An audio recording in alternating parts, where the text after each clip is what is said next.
कार्यालयाला आम्ही धनगर समाजाच्या वतीनं निवेदन देण्यात आलेले आहे। सरकार मायबाप जनतेच्या पाठीमागे पहिल्यापासून आहे, पण आता जे दुजाभाव करत आहे धनगर समाजासोबत, आता 4-5 दिवस झालं बोराडे साहेब आमचे उपोषणाला बसलेत, पण तिथं कुठलाही सरकारी मंत्री असो का सरकारी अधिकारी असो तिथं भेट दिलेली नाही। सरकार मायबाप जनतेकडून एवढंच मी विनंती करतो की आमचा अंत पाहू नये।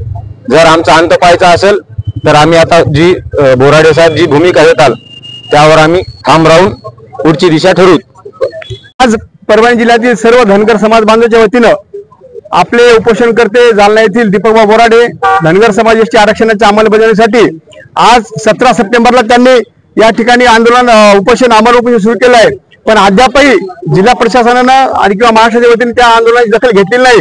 म्हणून आज महाराष्ट्रातील तमाम सर्व तहसील कार्यालय असेल, जिल्हाधिकारी कार्यालय असेल, त्या कार्यालयावरती धनगर समाजाच्या वतीने निवेदन देण्याचा पहिला टप्पा आज या ठिकाणी पूर्ण महाराष्ट्रात पार पडत आहे। त्याच अनुषंगाने परभणी जिल्ह्यातील सर्व धनगर समाज बांधव या ठिकाणी सर्वजण शांततेच्या मार्गाने माननीय जिल्हाधिकारी साहेब यांना या ठिकाणी निवेदन द्यायला आता आम्ही वर गेलो। शिष्टमंडळाकडे आम्ही माननीय कलेक्टर साहेबांनी विनंती केली की आमच्या परभणी जिल्ह्यातील धनगर समाज बांधवांच्या भावना माननीय मुख्यमंत्री महोदयांना आपण तातडीने कळवाव्यात। मी कलेक्टर साहेबांचे सुद्धा आभार मानले की त्यांची विशेष चालू असताना सुद्धा आमच्या या निवेदनासाठी साहेब 5 मिनिटं बाहेर आले आणि निवेदन स्वीकारले। त्यांचे सुद्धा मी या ठिकाणी सर्व जिल्ह्यातील धनगर समाज बांधवांच्या या ठिकाणी त्यांचे आभार मानतो।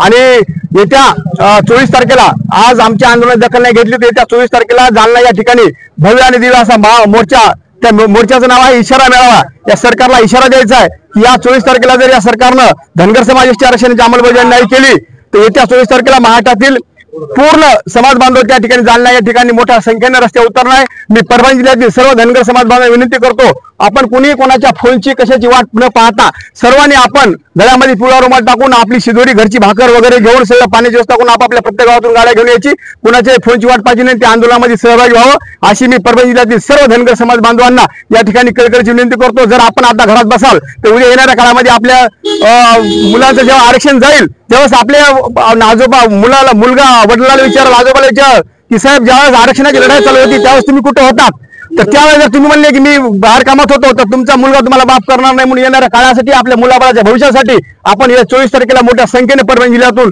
मला खात्री आहे की परभणी जिल्ह्यातल्या प्रत्येक गावातून या ठिकाणी समाज बांधव मोठ्या संख्येनं त्या ठिकाणी जनसागर उसळणार आहे। धन्यवाद। जालना या ठिकाणी दीपक बोराडे साहेब आमचे आज 5 ते 6 दिवस झाले आज उपोषणाला बसले आहे। का बसले आहे सर्व नेत्याला माहित आहे।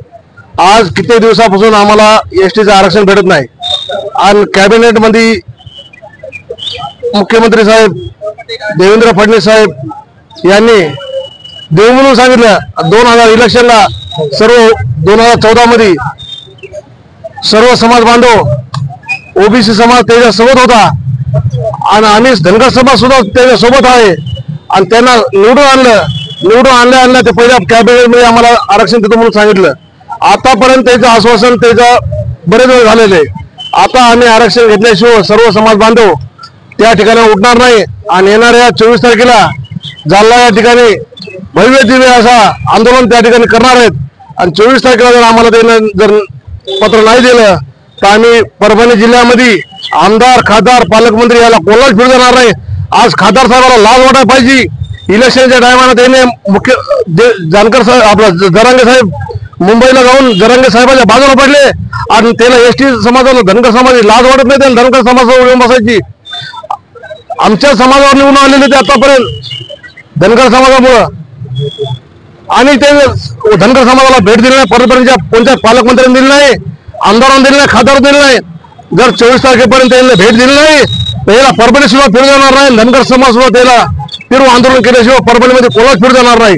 याची दक्षता घेऊन सर्वांनी काम करावे आणि येणाऱ्या 24 तारखेला सर्व समाज बांधवांनी तन मन धनाने आपल्या ताकदीने सर्व समाज बांधव कोणी घरी न बसता सर्वांनी जालन्याला या ठिकाणी यावे।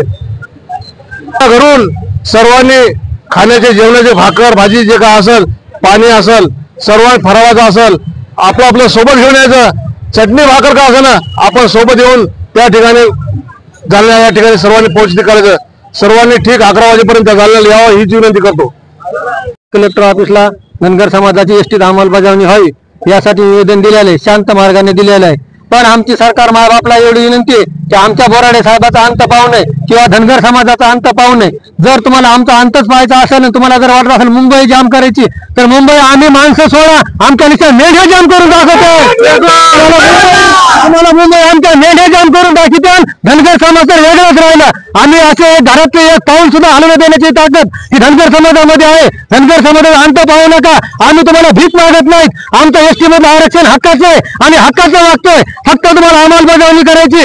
दीपक भाऊच्या जर तब्येतीला धक्का लागला तर हा धनगर समाज पेटून उठेल. कुठलीही शासन याची दक्षता घ्या. ती सर्व जिम्मेदारी ही शासनावर राहील. शासन त्याच्या जिम्मेदारीला तत्पर राहील. त्याच्यामुळे आम्हाला 24 तारखेच्या आत तुम्ही एसटीचं प्रमाणपत्र द्या ही आमची धनगर समाजाच्या वतीने कळकळीची विनंती आहे. जर नाही दिले तर 24 तारीख होऊ द्या. 25 तारखेला पहा का धनगर समाज आक्रमक होतो आणि काय भूमिका घेतो याची सर्वस्व जबाबदारी ही भारत सरकार राज्य सरकारवर राहील. धन्यवाद.